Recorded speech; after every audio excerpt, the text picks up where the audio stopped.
Nursing ভর্তি ইচ্ছুক শিক্ষার্থীরা যেই ভুলগুলো করলে নার্সিং ভর্তি হওয়ার স্বপ্নই থেকে যাবে। প্রথম ৩টি মাস কিভাবে পড়লে তোমার নার্সিং ভর্তি পরীক্ষার স্বপ্নটা পূরণ হতে পারে, সেই সকল বিষয়ে তথ্য দিব আজকের এই এক ভিডিওতে। শুরু করা যাক। যেই ভুলগুলা তোমার একেবারেই করা যাবে না সেরকম কিছু কথা। নাম্বার 1, কোশ্চেন ব্যাংক না দেখেই টপিক নির্ধারণ। অনেক শিক্ষার্থী আছে যারা একাডেমিক পড়াশোনার সাথে অ্যাডমিশনটাকে গুলিয়ে ফেলে এবং তাদের ইন্টেনশন থাকে যে আমি এইভাবে সাজাবো, কোশ্চেন ব্যাংক দেখার দরকার নেই, আমি নির্ধারণ করব কোন টপিকগুলো আমার জন্য জরুরি, সেইগুলো থেকে আমি সুন্দরভাবে পড়ে অ্যাডমিশনটা দিয়ে ফেলবো। সেক্ষেত্রে তুমি ভুল করবা। কারণ অ্যাডমিশনের ক্ষেত্রে তুমি কোশ্চেন ব্যাংকটাকে যদি প্রথম ক্ষেত্রে অ্যানালাইসিস করো, তাহলে তুমি বুঝতে পারবা কোন টপিকগুলো তোমার জন্য ইম্পর্টেন্ট, টপিকের ভিতরে কোন সাব টপিকগুলো তোমার জন্য বেশি ইম্পর্টেন্ট। সো তোমাকে মাস্ট বি কোশ্চেন ব্যাংক দেখে অ্যানালাইসিস করে তারপর কিন্তু টপিকটা নির্ধারণ করতে হবে। 2 নম্বরে যেটা ভুল করো, কোশ্চেন ব্যাংক থেকে নির্বাচিত টপিকগুলোর মধ্যে যেই জায়গাগুলো তোমার কাছে একটু উইক মনে হয়, যেই জায়গায় তুমি নিজেকে দুর্বল মনে করো বা যেই জায়গাগুলো তোমার জন্য কঠিন মনে হয়, সেইগুলোকে তুমি চিন্তা করো যে নার্সিং এর জন্য তো প্রায় 5 মাস সময় পাওয়া যায় এসএসসির পরে। সো আমি এটাকে একটু পরে পড়ি, যেগুলো ভালো পারি সেগুলোকে সুন্দরভাবে পড়ি। এই ভুলটা কোনোভাবেই করা যাবে না। তুমি কোশ্চেন ব্যাংক দেখবা, দেখার পরে অ্যানালাইসিস কমপ্লিট হলে তুমি দেখবা যে কোন কোন টপিকগুলো অনেক বেশি ইম্পর্টেন্ট এবং সেইগুলোর ভেতরে একটা সুন্দর রোড ম্যাপ তৈরি করবা যে এইগুলাকে আমি 3 মাসে, প্রথম 3 মাসে কিভাবে কমপ্লিট করতে পারি। সো এই একটা রোড ম্যাপ তৈরি করার পরে সেই রোড ম্যাপে যেই জায়গায় যেই টপিকটা তুমি সাজাবা সেটাকে সুন্দরভাবে কমপ্লিট করে যেতে হবে। অর্থাৎ তোমার কাছে কোনো ওয়ে নাই যে আমি এই টপিকটা একটু কম পারি সো এটাকে একটু পরে পড়ি বা এটাকে একটু অ্যাভয়েড করি, এরকম কোনো ওয়ে তোমার কাছে নাই। সুন্দরভাবে সবগুলোকে বেসিক সহকারে কমপ্লিট করে যেতে হবে।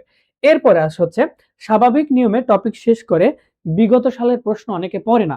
অর্থাৎ সে হচ্ছে সমাজ পড়লো, সমাজটাকে সুন্দরভাবে আয়ত্ত করলো, কিন্তু বিগত সালে কোথা থেকে প্রশ্ন আসছে, এই সমাজ টোটাল টপিকটার কোন কোন সাব টপিক তোমার জন্য বেশি ইম্পর্টেন্ট সেই সম্পর্কে তুমি ধারণা পাবা যখন তুমি বিগত সালের প্রশ্নগুলো দেখবা। সো এইটা অনেকে দেখে না। এটা না দেখলে কিন্তু তোমার জন্য বিপদ হতে পারে। তোমাকে মাস্ট বি একটা সুন্দর ওয়েতেই কিন্তু আগাতে হবে। সো এই 3টা ভুল পড়ার ক্ষেত্রে কোনোভাবেই কিন্তু করা যাবে না। এর পরের আলোচনা যেটা সেটা হচ্ছে, চলো আমরা দেখব যে তোমার প্রথম 3 মাস নার্সিং ভর্তি পরীক্ষার জন্য যেই 5 মাস সময় বা 5.5 মাস সময় পাওয়া যায়, তার প্রথম 3 মাস তোমাকে কিভাবে পড়তে হবে, সিস্টেমটা কি এবং কত ঘন্টা পড়তে হবে।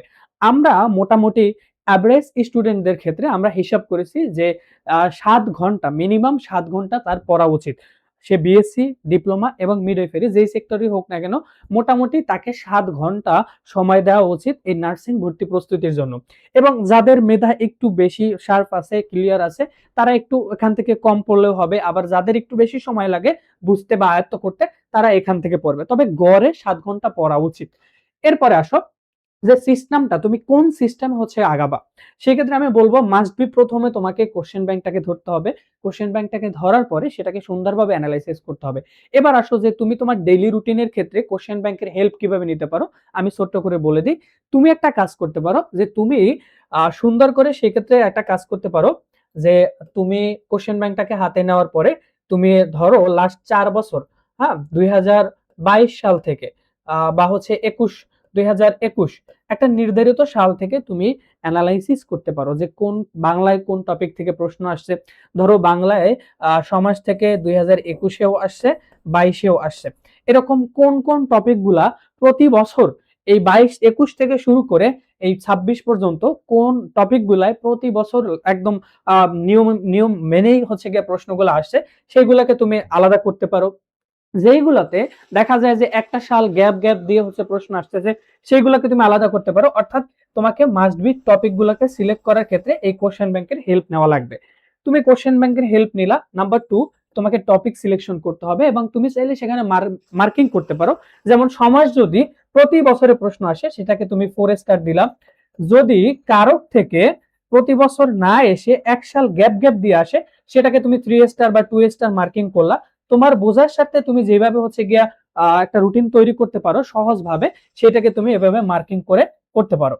তার মানে হচ্ছে টপিক সিলেকশন। এবার আসো টপিক বেস ডেইলি রুটিন। অর্থাৎ তুমি যখন টপিক সিলেকশন করলা, এবার তোমার আমরা জাস্ট 3 মাস নিয়ে আলোচনা করতেছি। সো 3 মাসে হচ্ছে 90 দিন। এই 90 দিনে 4 স্টার 3 স্টার তোমার টোটাল টপিক গুলাকে শেষ করতে একটা রোড ম্যাপ তৈরি করতে হবে। যেমন যদি তোমার কাছে এই টপিকটি একটু কঠিন মনে হয়, তাহলে এই টপিকটা শেষ করতে আনুমানিক কতদিন সময় লাগতে পারে এই 90 দিনের ভিতরে, সেটা তুমি লিখলা যে 4 দিন আমার সময় লাগতে পারে। ঠিক আছে, এরকম ডে হিসাব করে একটা ডেইলি রুটিন করা, যাতে করে 90 দিনের ভিতরে অর্থাৎ প্রথম 3 মাসের ভিতরে প্রত্যেকটা ইম্পর্টেন্ট টপিক তোমার শেষ করা হয়ে যায়। এরপরে আসো যে টপিকের সাথে প্রিভিয়াস কোশ্চেন অ্যানালাইসিস এবং কোশ্চেন গুলাকে দেখা, সলভ করা। অর্থাৎ তুমি যখন টপিকটাকে শেষ করবা, শেষ করার সাথে সাথেই তোমাকে একদম দৌড়ে যেতে হবে যে বইয়ের ভিতরে যেই পোরশনে এই চ্যাপ্টারে বা এই টপিকের জন্য বিগত সালের প্রশ্নগুলো উল্লেখ করা আছে সেখানে চলে যাবা, এবং কোন কোন প্রশ্নগুলো আসছে প্রিভিয়াস হচ্ছে গিয়ে সালে সেইগুলোকে তুমি সুন্দরভাবে দেখবা, এবং এর সাথে রিলেটেড কোশ্চেন অর্থাৎ প্রশ্নগুলোর যে ব্যাখ্যা দেওয়া থাকে সেই ব্যাখ্যাটাকে সুন্দরভাবে পড়লা। তাইলে তোমার মোটামুটি টপিকটার 60 থেকে 70% পড়া শেষ হয়ে যাবে। এরপরে যে বাকি থাকবে সেটা হচ্ছে তুমি তোমার বোর্ড বই বা হচ্ছে তুমি যেই প্রতিষ্ঠান থেকে তোমার হচ্ছে গিয়া প্রিপারেশন কমপ্লিট করার জন্য যেই প্রতিষ্ঠানকে সহায়ক হিসেবে নিয়েছো, তাদের যে কনসেপচুয়াল বইগুলো আছে সেইগুলা থেকে তুমি হচ্ছে গিয়া বেশি বেশি প্র্যাকটিস করবা। ওই অধ্যায়ের ভিতর, ওই অধ্যায়ের উপরে তুমি বেশি বেশি প্র্যাকটিস করবা। প্র্যাকটিসের পরে তুমি একটা শর্ট নোট তৈরি করবা। এই যখন তুমি প্র্যাকটিসটা করবা, করার সময় তোমাকে মাস্ট বি একটা জিনিস মাথায় রাখতে হবে, প্রিভিয়াস কোশ্চেন। প্রিভিয়াস কোশ্চেনের কোন কোন জায়গা থেকে প্রশ্ন আসছে, এবং কোশ্চেনের সাথে যদি তোমার প্রতিষ্ঠান ব্যাখ্যা দিয়ে দেয়, তাহলে তুমি ব্যাখ্যাটাকে সুন্দরভাবে পড়ার পরে যে এইটার সাথে কানেক্টেড আছে, এটার সাথে রিলেটেড আছে, এইরকম কোন কোন তথ্যগুলো বেশি ইম্পর্টেন্ট সেগুলোকে তুমি শর্ট একটা নোটে উপস্থাপন করবা।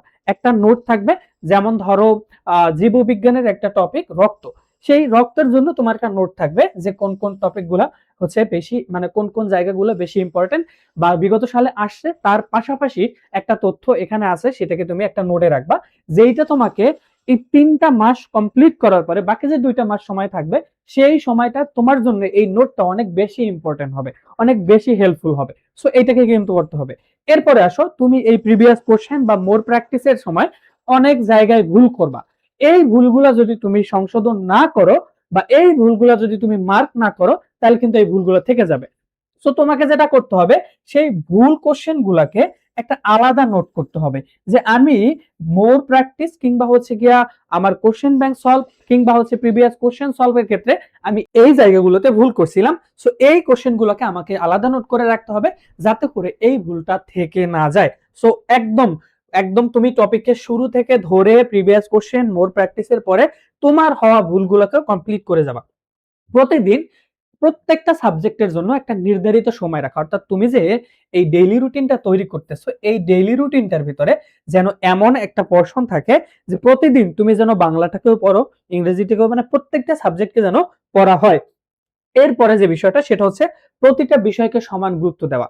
অর্থাৎ তুমি ভাবতে পারো যে ম্যাথ থেকে তো কেবলমাত্র 10টা প্রশ্ন আসে, সো ম্যাথটাকে একটু কম পড়ি, বা হচ্ছে গিয়া আমি পদার্থবিজ্ঞানে একটু উইক আছি, সো এখানে তো 40 মার্ক বিএসসি দের জন্য বা মিডওয়াইফারি ডিপ্লোমার জন্য আবার 30 মার্ক, সো এখান থেকে যে প্রশ্নগুলো আছে এগুলোকে একটু কম পারলেও হবে, আমি অন্যগুলোকে বেশি পড়বো।